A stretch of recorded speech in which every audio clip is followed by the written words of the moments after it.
Today's episode is very exciting. I have an amazing Canadian product manager, expert with 20 years of experience under his belt, where we talk about from good to great, what makes a good product manager and how elusive that definition goes, and what would you expect in a career and how this is really open for everyone. He comes from a marketing background, as you will see.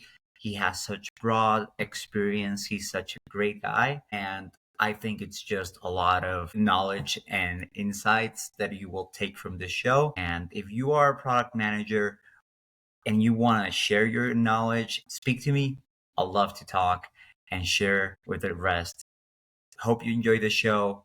We'll start now. So, thank you, Matthew, for being here. I'm going to give a brief introduction to Mathieu Lachapelle. Matthew is a seasoned product executive with over 20 years of leading innovation and driving results in some incredible companies internationally and in Canada. He's held key roles in organizations like Sidekick Interactives, where he served as Vice President of Innovation and Commercialization, Intelcom, where he launched groundbreaking e-commerce solutions, and LCI Education, where he led digital product and marketing practices across 23 global campuses. Matthew has also worked with renowned brands like Amia and Quebecor, which I assume are from Canada, as spearheading digital transformation, launching loyalty programs, and building key performing product teams. And currently, he's a principal consultant and speaker and is very focused on creating customer-centered products and is one of the key voices in product management, which I had the fortune to follow. And I found him through LinkedIn. He has some great thoughts, and I'm very honored to have you in the program. Thank you, Matthew, for being here. Wow, I hope I live up to that introduction. Thank you very much for having me. I'm super glad to be here and to have this conversation with you this Saturday evening. So, yeah, I mean, let's just dive into it. I mean, I'm excited to talk product with you and your listeners. And yeah, let's just get into it, man. Perfect. So, one of the great things, if you follow Matthew, is that he talks a lot about what is product management and how he defines it. He says something that I thought was very cool. He like talks about how being a product manager is about being a builder, a storyteller, a detective, a leader. For you, what is being a product manager? First of all, as I said in that post, I think it's a lot easier to define what being a product manager is than what product management Mhm. actually is. Because I think if you ask myself and five colleagues what product management is, you'll get 10 different answers. And then we'll start arguing about it.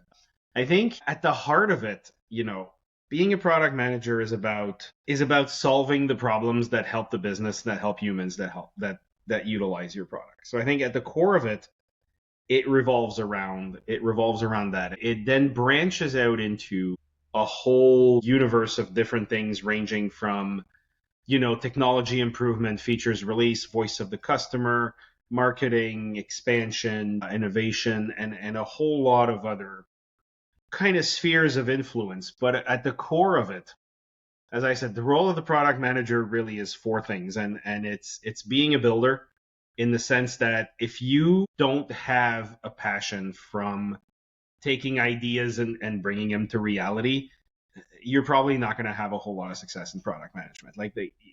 I not so jokingly say that I love building things and I had to become a product manager because I suck at manual labor. And it's not really a joke, but it's true for a lot of the great product people that I've met is we like to build things and we like to take ideas and say, okay, how can I turn this into something that exists and that lives and breathes and contributes to business objectives or society objectives. So I think that's the first part. And the second part is around storytelling, which I think is both underrated and really important. When I recruit product managers or when I advise, chief product officers and heads of product on their recruiting, I always say look for great communicators, look for great storytellers, and look for people who aren't afraid to put the spotlight on themselves and say, hey, I am going to tell the product story because I can tell it in the most compelling way for any audience. And that's important because telling the story of a product is how you get buy-in for it.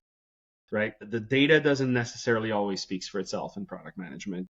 It's not as cut and dry as things like accounting or finance, for example, where the numbers say what they say. Your balance sheet is either positive or negative. There's no in between, right? That's kind of the accounting nature of things, and that's okay, and that's great. I could never do that, but that's great. However, in product management, there's a lot of ambiguity often, and being able to tell a story that resonates with the audience has often, in my experience, been a major differentiator between which products end up moving forward and which products don't. So there's kind of a showmanship aspect, if you will, and storytelling aspect to it that's really important. The detective work, we talked about it a little bit. I have been fascinated with detective novels since I was a kid. I love taking trains because my childhood hero was Sherlock Holmes, and he always took the train when he went to solve his mysteries with Dr. Watson outside of London.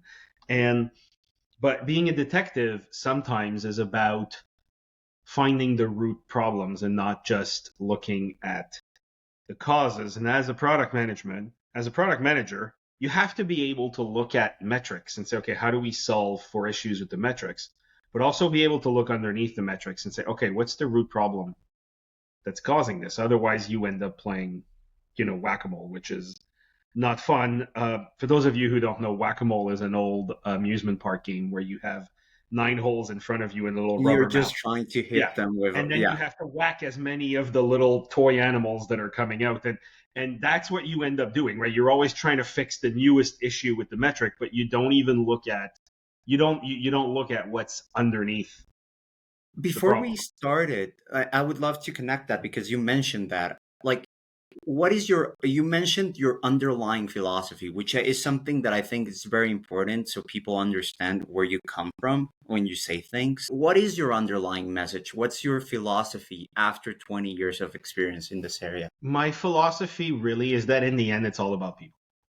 Okay. It's all about a product's success or failure.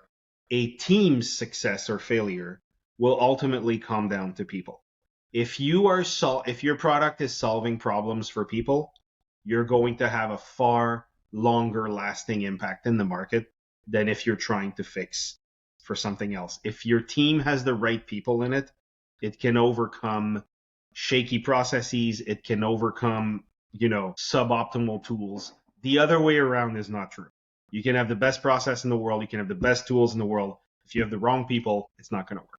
So at the end, what product management is, it's about solving problems for people. And it's about solving the right problems at the right time for the right people. And I think that is the part that really needs to stick out in terms of the reason that you do things when you select, whether it be features or improvements, or when you make some tougher decisions to sunset a product or launch a new initiative or pivot a product to another direction. Is the core question is always, what are you doing better for the people that are going to use your product? And if you can't come up with an answer to that, then chances are you're doing things for the wrong reason. And then you have to review where your strategy is going. So after 20 years, that's probably the most important call out I've come about. Is it's at the end, when you boil it all down to the simplest thing, it's about solving problems for people. So good product managers, and especially great product managers, are great problem solvers. Correct. With all the underlying things. Yes, they're yeah. Yeah. Oh no, you were gonna say something. No, go ahead, please. So with that in mind, we were, like I just mentioned, from good to great. I know you like to talk about that subject and and it's also what you do in your consulting work and what you also push for.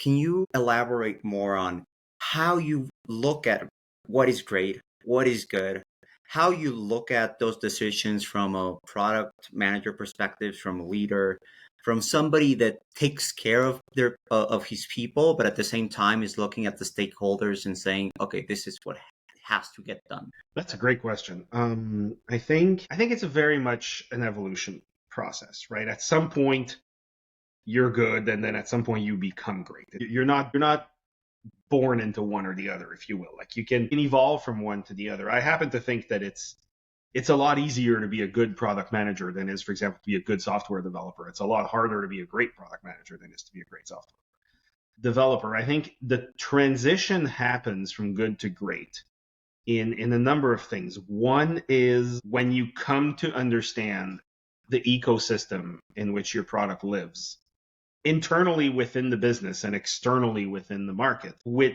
such knowledge and such understanding that you're able to credibly speak to the experience and to the pain points of just about every stakeholder that interacts with your product. I'll give you a concrete example. You talked about my experience in logistics and developing a returns program. Well, one of the things that we had to really deep dive on this is what the delivery person experience was going to be, because this was a new product, and the one human being interacting with the end consumer of the product was the driver. So we had to make sure that the experience that the driver was getting, including their compensation, the way that it was included in their routes, and all of that was really taken into consideration, because that was a key stakeholder that in a more traditional delivery model was not considered as much, because operations are so well managed on the delivery side that you really know the experience that the driver is going to get is pretty much the same across the board. With the returns program, it was very different. Similarly, when we did it in the convenience stores that are open 24 hours a day, we had to build an experience for that stakeholder where you have a pool of employees that, range from 16 years old to 65 years old, and there's not a whole lot in the middle. So it had to be taken into consideration. So real empathy and understanding of all the stakeholders, internal and external, is really, really important. And on that point, a good product manager will trust data, which is fine. A great product manager will go on the field and see for themselves. I discovered how out of shape I was when I spent days upon days doing deliveries and returns of Amazon packages and climbing the stairs and coming down. And you're in Ecuador, so it's nice weather there. You'll see what it looks like when it's negative 30 out in Canada. But I don't even want to know. I lived in Boston. But the learnings from being in the field are impossible to replace. I ran product teams in e-commerce, and we had bricks and mortar stores, and I would tell my product managers, you're going to spend a day a quarter going to sell clothes in the store, and you're going to learn what it's like to do inventory and to fold and to use the POS and to manage the surge of people that comes at lunchtime when you're hungry and you want to go eat something. And how do your products interact? How do your products make the lives of all these people better? So I think looking at data is a good way to go at it. Going in the field and finding out for yourself is a great way to go at it, because once you've had that experience, you can't take it away. It brings you knowledge that you would not find otherwise in more traditional data sources. So I think that's a really important thing to do as well, and to not be afraid to do it. A couple of examples there that I think are kind of differentiating between good and great. And it's something I notice in some of your examples, which is very, very interesting to me, is that many of your experiences are not really product related. They're like non-product places, like an experience for a delivery system. You are accounting for the entire package, but you're saying, no, you as a product manager, you are going to do a lot of things or service that's not necessarily the product or the feature itself, and you have to figure things out as well in that area. Well, I think the product itself is the problem solving tool, right? Whether it's operations, whether it's a website, whether it's a CRM, we tend to think of products very much so in the technology sense, right? If I asked you to describe what an ideal or a typical product manager is, you'd probably describe someone in a software company, right? That's got a couple product owners, maybe an analyst. They have a backlog of features. They have voice of customer. They have NPS. And that's great.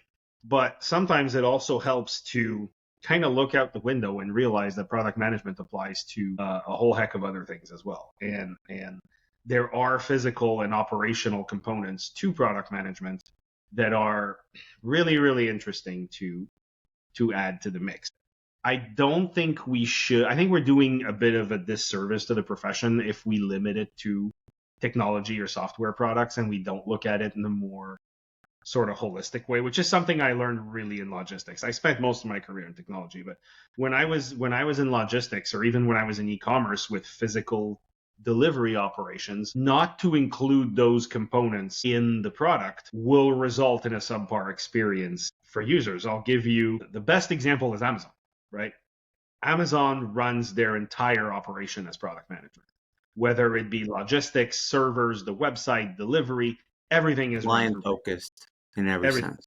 Why? Because, and they deliver the greatest experience e-commerce has ever seen, even to this day, right? They're still number one.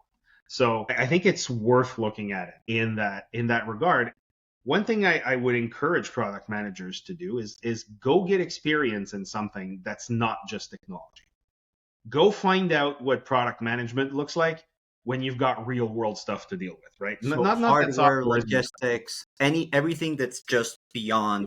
e-commerce, logistics, loyalty, stuff where there's that physical component that you have to account for. Again, the perspective that you gain from that is something that's really unique and that's really valuable that you can take back to the more technology software oriented side in the future and say, you know what, I've learned this, I've figured these things out. This is how we need to better balance the stakeholder relationships. So that's something that I encourage a lot of product managers to do. Especially early in their careers. I know you had in your topic that kind of how to break into it and all of that. I think it's valuable to do sort of early on in your career. It's a bit of a baptism by fire, but I think you get a lot of really good insights and a lot of really valuable lessons in terms of what real product management really looks like. So with that, it also comes a lot because there's a lot of ambiguity of go to these industries, you'll figure that out. But there's also ambiguity in how do you take high stakes decisions when you are figuring things out as you go? Because you are literally the person people rely on to make those decisions, since you're talking to all the stakeholders. In your opinion, could you give me an example in your experience of how have you taken high stakes decisions and usually how you balance them out on your personal life, with your company, with the people you work with? Right. Well, the first thing I would say is looking at data is always important. I know it might be stating the obvious, but there's an old quote from the guy that used to run Netscape, the old web browser, that says, if we have data, let's look at data. If we have opinions, let's go with mine. From Anderson Horowitz? Barksdale. Okay. Barksdale. He was the last CEO after Horowitz left. I think, first of all, having data points to help support your decision making is always useful. I know it might sound like stating the obvious, but it's usually a good way to start. And then, having to understand, number one is, does your product still stand a chance of competing, or has there been some disruptor in the market that makes it so that you can't continue, or that in order to continue, you have to pivot to something pretty different than what you're doing right now. And a good example of that is I did some consulting some years back with a dating site over here in Canada that had done very well for many, many years. They had a nice niche. They had a good brand. They were very sort of humor based. They were very light. They were very popular as a result. But then overnight in came Tinder and everything changed, right? So tough decisions, tough strategic decisions had to be made at that point. And the questioning was around, well, can we defeat this disruptor, or is this too much of a pivot for what we're willing to do? So I think understanding market forces is another really important thing. And the third one I would say is surround yourself with different perspectives. I've railed a few times against the dangers of seeking consensus, but I think there's a difference between consensus and perspective. And the risk for product managers, especially the ones who feel a deep sense of ownership for their product, is when it's time to make tough decisions, the reflex is often to isolate themselves, to say, I have to make this decision and feel this pressure. Whereas, especially if you're in a larger organization, seeking perspective from key leaders like a sales executive, for example, or a technology executive, or someone who can offer you maybe a view on things that you wouldn't have as a product leader, or offer you a different perspective on how the market is headed or how things are headed internally, is really valuable as well, because the pitfalls of making isolated decisions can be pretty dangerous. And that comes back again to your ability to develop relationships with people and be a good communicator and be a good leader, right? Because if you are, then these stakeholders will be happy to go above and beyond and share that knowledge with you and help you make these tough decisions at times. And the toughest decision a product manager ever has to make is to sunset a product, right? It's really hard to do because you've put in a lot of effort into it. You've brought people on board to help try to fix it. Everybody did the best that they could. And at some point you have to say, guys, it's over. We have to stop this. The investment doesn't justify continuing the business, or the disruption, or the market isn't where we are anymore.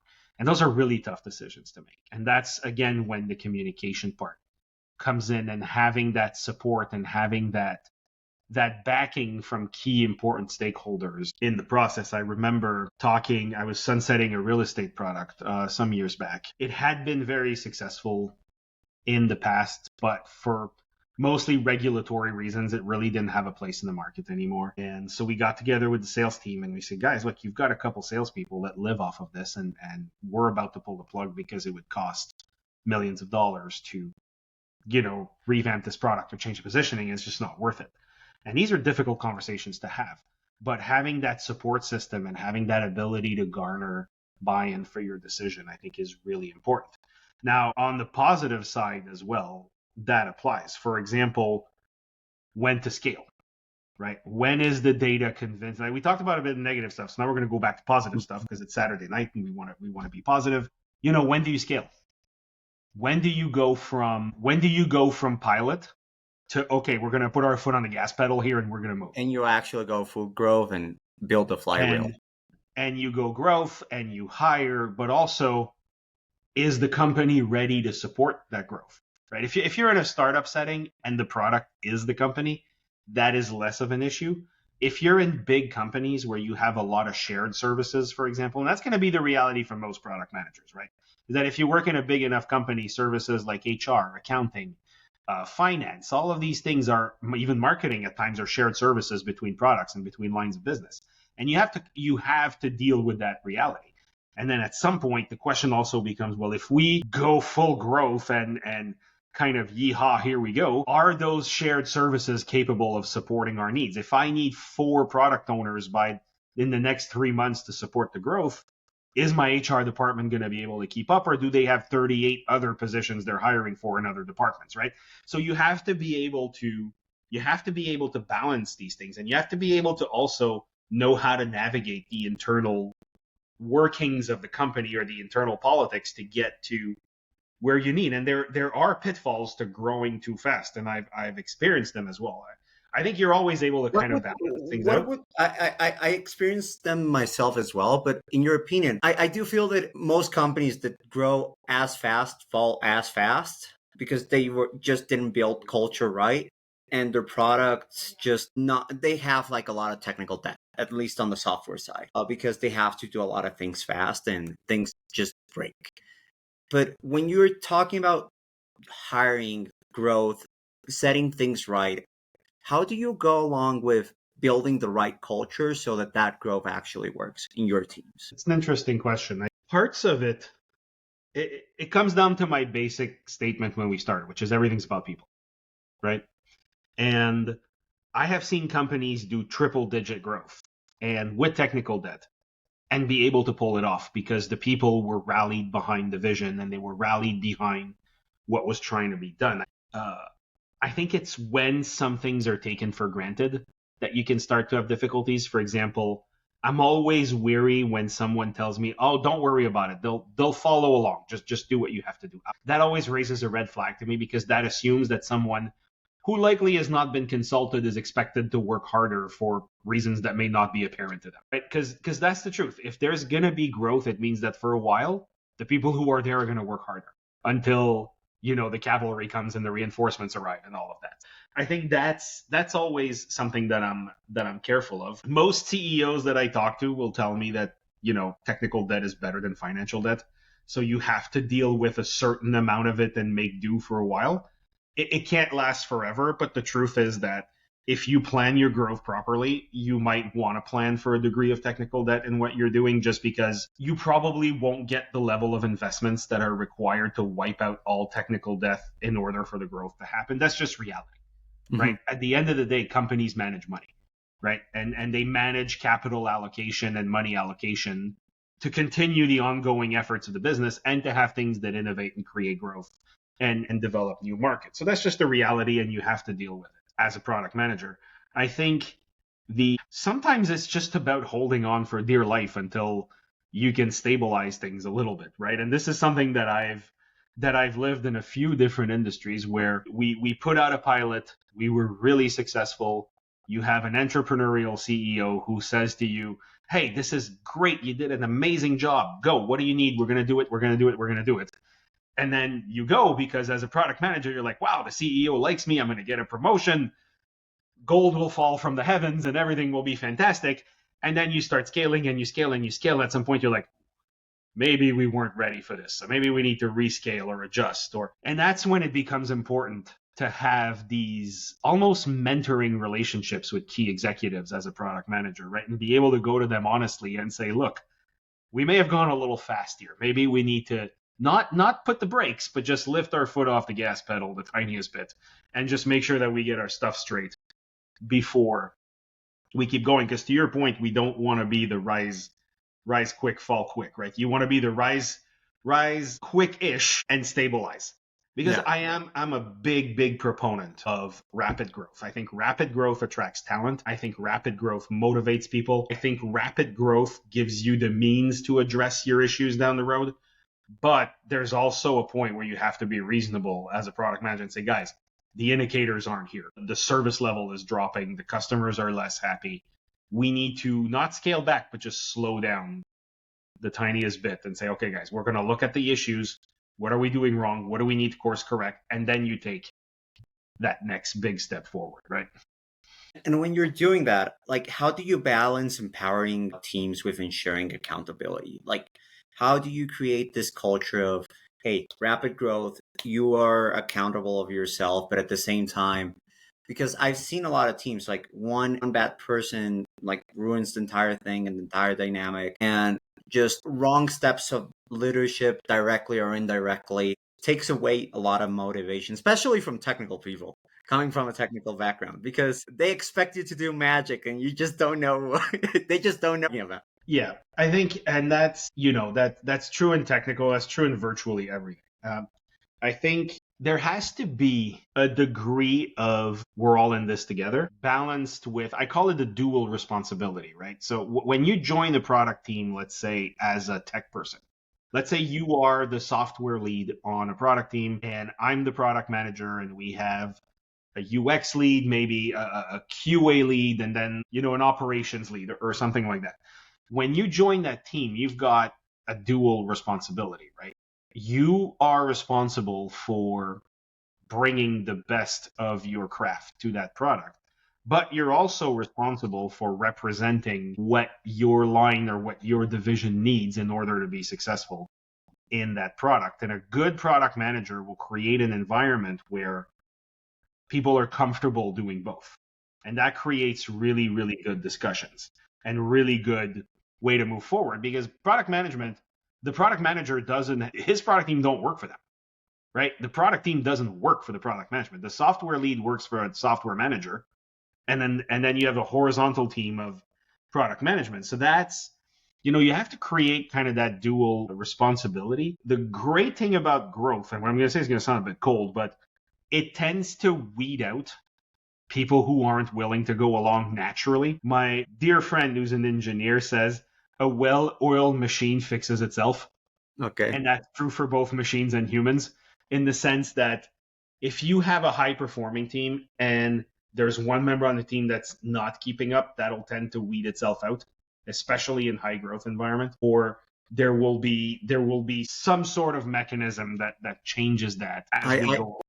I do feel that you do think like hardship polishes the machinery. Like in one of your posts, you mentioned something like, I thought it was funny, like Astra per aspera. Yes, so that one's not mine. It's so just anecdotally, one of the weirdest things that's ever happened to me on social media is the first person who followed my company page was the former head of NASA.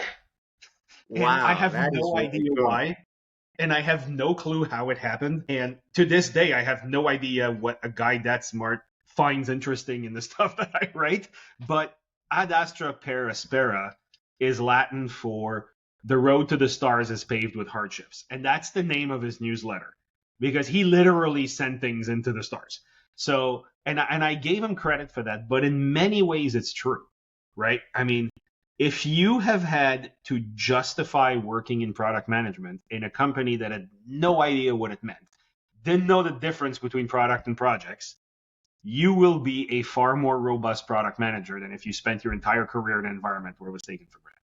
And it's that kind of sort of hardship that solidifies your craft and that solidifies your ability. So yeah, Ad Astra per Aspera is full credit to Dan Golden, who showed me that one, and he has a great newsletter, by the way. If anybody wants to, That's really cool. I'm gonna subscribe. I'm really interested. It's fantastic. He's a great guy, and again, thank you, Dan, for following my page. If you ever watch this, I still have no idea why, but thank you. That is really cool. I think I do know about him. He wrote a very interesting book about going to Mars. Yeah, he's part of the Purdue University space project as well, and he's kind of made it his mission to talk about making hard decisions because hard decisions are what lead to real results, which is something I largely buy into as well. So, but yeah, he's a fascinating guy. If you get a chance to follow him or interact with him, he's great. So, talking about fascinating guys, and like, who have been people throughout your life that you're willing to talk, like bosses, experiences, mentors that have influenced you to become a product manager for executive for 20 years? Like, when you started, this career path was completely different. I come from a marketing background. I don't even come from a tech background. I think the first one would be, and this was back in 2006 when I ran a marketing agency, and I remember someone told me, and I'm still friends with this person to this day, and we were going to build a website that was the first website in Canada that was going to do just new condos, new constructions for real estate. And that person told me, he goes, well, you know a lot about real estate, and you kind of know about the web. So yeah, I trust you to build a website for us. Tell my developers what they need to do, and that's what we're going to do. And that was kind of the first time that I was like, okay, maybe I can build something. Maybe there is more to life than just buying media and having designers make ads. Maybe I can do something. So that was the first one. Definitely that was a positive influence. The first person who tells you they believe that you can do something is usually a pretty significant influence in your life. Like when your mom or your dad first tell you, yes, you can swim, or yes, you can ride your bike without the wheels, it stays with you. Well, that was kind of my first time someone said they thought I could do it moment. So that was one. I also was fortunate enough to learn how to navigate product management in big companies from very skilled executives, sort of the kind of guys that know how to move things around in a big company, because that's a hard skill to learn, right? Much harder than how to read data and come up with features is how to get your point across and how to make sure that you navigate these tricky waters at times. So I've been lucky enough to be mentored by a number of executives who were very good at that. In terms of pure product work, there would be two. One is Chris Jones from the Silicon Valley Product Group, whose course I took as part of my tenure at AMIA. I got to hang out with him for a couple days in person. He came to Montreal. How was he? He's fantastic. He's a great guy. Very straightforward, very easy to understand, pragmatic guy. There's no arrogance there. There's no sort of Silicon Valley thumbing the nose at people. He's a down-to-earth dude. He's really great. You finish 10 hours of training with him and you want to go have a beer with him afterwards. Like he's a great guy, and he was very, very insightful. And the other influence was probably someone who now works for Profit Consulting in New York City, who is by far the smartest person I've ever met in my life, the most curious, the most inventive, and also the most intense person I've ever met. I remember my wife and I went out to dinner with him one night, and when we got back to the hotel room after a 2-hour dinner with him, we both just wanted to go to bed, and it was like 8:00 at night on a Friday. Because trying to keep up a conversation with that guy is incredible. He is someone who I can talk to about any industry, any product problem, and he'll have a 45-minute executive level worthy speech to give me on anything at any given time. It is absolutely incredible. And he's the one who taught me the value of finding root problems, the value of communication, the value of solving human problems. I had the pleasure of working directly for him for about 9 months, and I've learned more in those 9 months than the other 19 years of my life. It was absolutely transformational, and I will be in his debt forever for what he's done for me. But the key things that I got from him was what we talked about earlier, which is if you're solving human problems, your product will be perennial, and your product will serve a purpose, and that's where it has to start. So those were a lot of my influences. I've been extremely fortunate with a lot of the great people that I've worked with. And I also like to say I've been extremely fortunate with some of the not so great people that I've worked with, because it also taught me what not to do. So, and it also taught me what can go wrong, and how, if you don't understand certain critical aspects of how a company work, or how things resonate with certain people, then you're not going to be able to move forward, and that ultimately has consequences as well. But the three that I mentioned were there's my dog. Beautiful. The three that I mentioned were really people that shaped the product manager that I hope I am. I won't go as far as saying that I am, but if I live up to a few of the things that these guys have taught me, I'll be pretty happy with myself. That is really phenomenal, because it teaches, like, what I find really interesting in everything that you talk is that you talk about having very clear communication, very strong human skills, like soft skills, and building empathy to understanding the situation, the flexibility to navigate it. And things are just not data driven. It's data driven based on human elements, which I really like that about. I love that, to be honest. Yeah, the data will tell you, and it's when data would impartially tell you when it's time to do something, right? The indicators, whether it be your NPS, your conversion rate, your engagement, your traffic, all that stuff will be the indicator that says, hey, you got to do something here because there's a problem. The human aspect of it will provide the solution to the problem, right? And those two are complementary. You can't have one without the other. You got to have the hard data. You got to have the metrics, because that's what will tell you there's something you got to do here. Like, or conversely, not necessarily a problem, but hey, you have an unexplored opportunity here. You know, you've got something that really resonates with people, but you're not using it enough, right? I'll give you a very, very concrete example of this, and I think you're going to like it. I did some consulting for it was a retailer that sold mostly outdoors equipment and things, fishing rod, hunting rifles, skis, you name it, right? And there kept being this notion that a lot of the engagement with the UGC and the number of reviews and the number of comments varied greatly from section to section. And there were some sections where there was a lot of engagement and a lot of comments, and there were other sections on the side where there wasn't. And we were trying to solve for it, and the data told us that there was something, but we didn't necessarily know what it was. So we did a couple rounds of user interviews with some people, and we realized that after talking to a couple people, it was that the users of the website that were very invested in one type of activity, think fishermen or huntsmen, right? Well, they told us, I love putting comments on a fishing rod, and I love reading comments about it, because I know that everyone who takes the time to write a comment about a fishing rod is someone who's really passionate about fishing, and their opinion matters to me. I don't care about the opinion that someone put on a 50-inch TV on Amazon or on Staples' website. But there's a community around the interest to that particular activity, and that gave the ratings and the comments and the UGC around it a lot more weight than in other product categories like snowsuits or hiking boots or whatever they may be.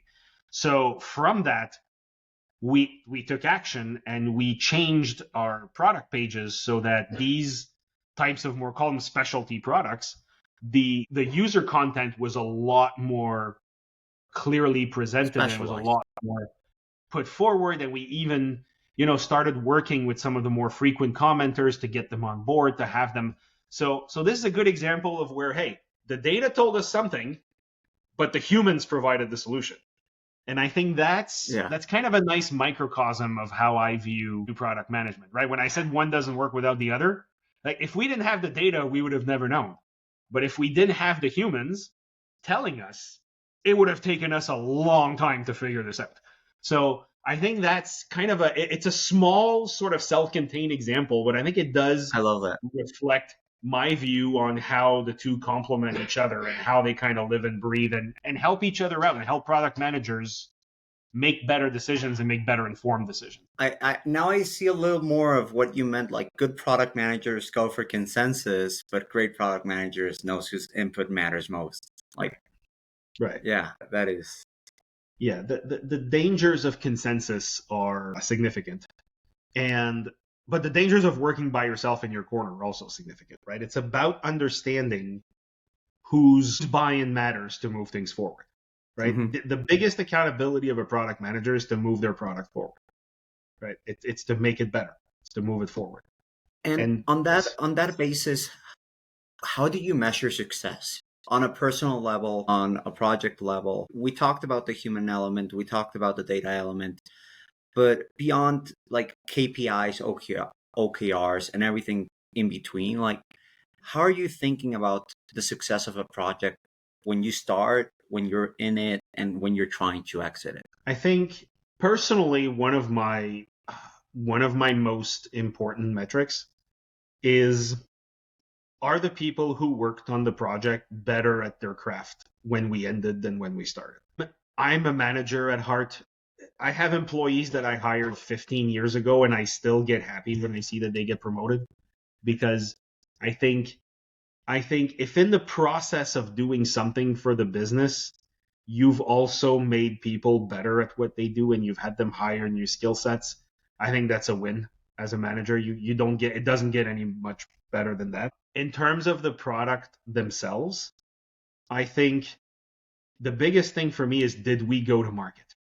Did we have the courage to put something out there? And did we have the conviction to convince the business that it was the right thing to do? So did we go to market? Did it work or not? That's a whole other conversation. But did we have the courage to go to market? And did that courage come from a level of conviction that we were doing something for the right reasons? So that's another one.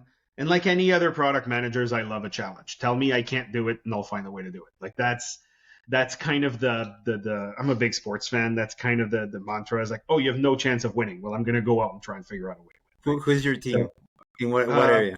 In which What sports? sport? Well, I'm Canadian, so of course I love hockey. So I love the Montreal Canadiens. Sadly, they haven't been doing that well for the last 3 decades, but we're always hopeful. So I do like hockey. I like American football Basketball. as well. I like basketball too. I know the Raptors, the Toronto Raptors. Your Toronto listeners are not going to like me, but I've been a Knicks fan for over 35 years, so the Raptors will never get my heart. So sounds perfect.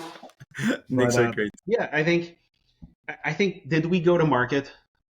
Did we learn stuff in the process about the business, about the product we're building, and by extension about ourselves too? And of course, I love to see my product succeeding. Like there's not a whole lot of things in a career that I think the closest thing to watching a product succeeding is if you're a salesperson and you close that really big deal. Like I think there's a similar type of adrenaline as a product manager when you see that what you've put your work into is actually being responded to by the market. That is so cool. It's one of the best feelings in the world. And that's why I keep doing it, honestly, because I always said the day that I don't get excited when I launch a product is the day where I need to change careers. I still do to this day, and I hope that I keep feeling that way because it's really, really. So for people that are starting out and are into a product management, the people that are already there, like some with some veteran experience, and then executives, how do you think people should approach their careers, and what is the perspective you think like an early product manager has, and what differentiates him from an experienced veteran? I think the beauty of product management is you can come at it from very, very different backgrounds. You can be a software developer, you can be a marketing guy like me, you can be a business analyst, you can be a designer, you can be a UX professional. You can come at it from different roads. I would say that when you're starting out, finding mentorship is critical. Find a senior product manager, preferably someone who doesn't really work with your products, that's in another line of business or even another industry, and find yourself a good mentor that's going to help you kind of navigate the early trials and tribulations and successes and setbacks that you're going to have. So I think that mentorship is something that's greatly underrated in our society. It existed for thousands of years through the professional guilds in the Middle Ages, and then forward where the masters would pass on the knowledge to the apprentice. And that's how crafts evolved. And I think that's something that we would really, really benefit from bringing back, not just in product management, I think in society overall. But I do think finding a good mentor is critically important. Having a good understanding of who you're working with, of the climate that you're in, of the place that your product has within the overall market, but also within the overall company, right? I mean, there's nothing worse for a product manager than start stepping on some toes and trying to push the boundaries without having any credibility and things like that. So understanding that and evolving within that until you have a level of credibility and mastery over the product that you can start to do other things, I think is very, very important. And at some point also, don't be afraid to be right. And that's the pitfall of consensus, right? The easy thing about consensus is that you basically abandon the concept that you're right and you just wait for everybody else to tell you what this is. You have to not be afraid to be right. And sometimes you're going to be wrong, but if you're not afraid to be right, at least the decision rests with you, right? And it rests with your approach. You're going to learn either way. Yeah, you're going to learn either way. And by the way, both are going to happen. Sometimes you're going to say, I'm right, and you are. Sometimes you're going to say, you're right, and you're not. And you're going to learn in both cases, and both cases are important to making you a better product manager, to making you a better person, right?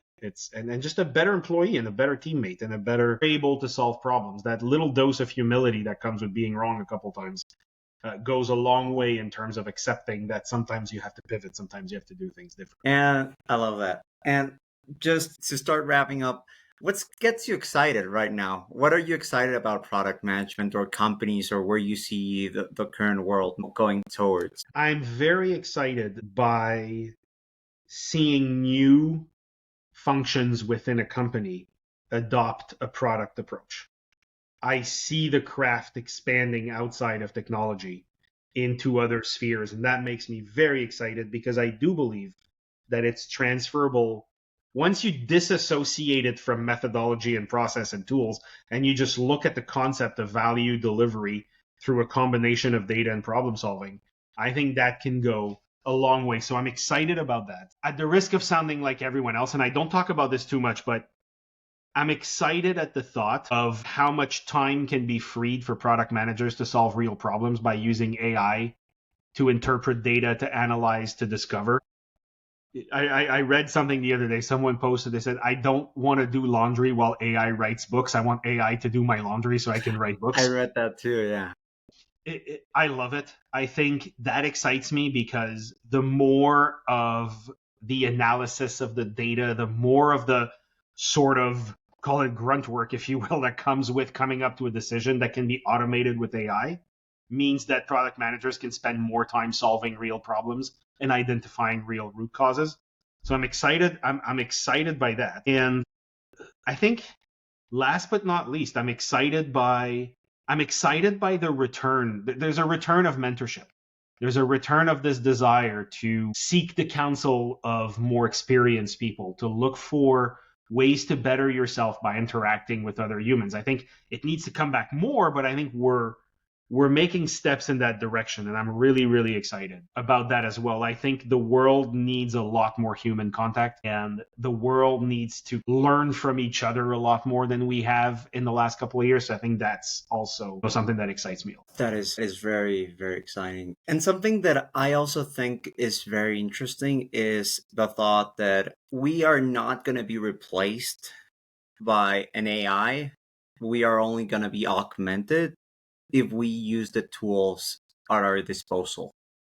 Because at the end of the day, AI will not replace originality and creativity in the way that you just gotta put the same maybe it's not the same amount of groundwork, but you still need to put the work.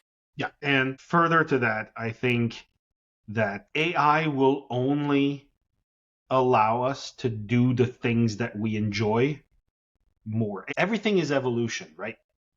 I mean, think about it. There was 600 years ago, if you wanted to write a book, you had a guy with a quill and some ink that had to write a book. And if you made a mistake on page 998 of 1,000, you had to start from scratch. And nobody liked that. And then at some point, we started doing things like typewriters and computers, and then we got better.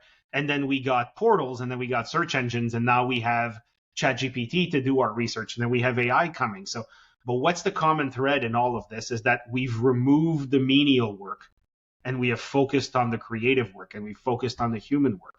And I think that really is going to bring us to what I call the Star Trek future, right? Where people end up believing in self-actualization and valuing evolving themselves beyond what they thought was possible above other things that we may be thinking about. So I'm very optimistic. I'm an optimist by nature. I'm very optimistic about it. I know it is. I think it's going to really make things better for a lot of people. It's going to democratize education. It's going to democratize medical care. It's going to do a lot of good for the world overall. We just got to not be naive and think that there's only positives to it. And we have to make sure that we keep human guidelines and human boundaries in terms of what we do with the tool. But I do think overall, it's a lot to be excited about. I agree on that notion. What I think is something, I was having this conversation with my dad actually on how like AI products and things will put ethics and guardrails, I think, on the top, because they're like, just like we have laws that tell humans what to do and what not to do, which allows us to live in a society, that law system is going to be coded into the AI models and products, but we need to do it. And I think it's something we need to shape and think about, but we got to put humans first in mind so that we can coexist with this kind of tools. Always. And I think that's a really very succinct and very well thought out way to put it. I would agree with you. Yeah. So, Mathieu, thank you so much for your time. Just before closing, I'm going to ask just like some quick fire questions for fun, but and also saying this is one of the first episodes. It's an honor to have you here, and I'm sure this is going to help many people, or that's the hope that I have. I have definitely learned a lot. Hope you have enjoyed your time too. So I did. It was fantastic. Thanks for having me. Thank you. So Apple or Microsoft? Apple. Apple? Dogs or cats? Dogs. Running or cycling? Uber. So no driving. No. Cold weather or tropical weather? Dude, I'm Canadian. Tropical weather any day. I don't know why you put yourself through that weather, to be honest. Do you ask that question every year at this time? Yeah, no, the weather here is very nice. I bet it is. So thank you, Mathieu. Really enjoyed it. Very insightful. And most of all, I hope you had a nice time too. And I really appreciate it. Absolutely did. Thank you so much for having me. And one last thought in closing, the little personalized message that you sent me to convince me to do this was fantastic. And if you do that for your guests, I have no doubt that you'll get a very high acceptance rate, because it was really cool. It was personalized, and it immediately got me excited about doing the podcast. So really good job on that. Thank you. I really appreciate it. Of course.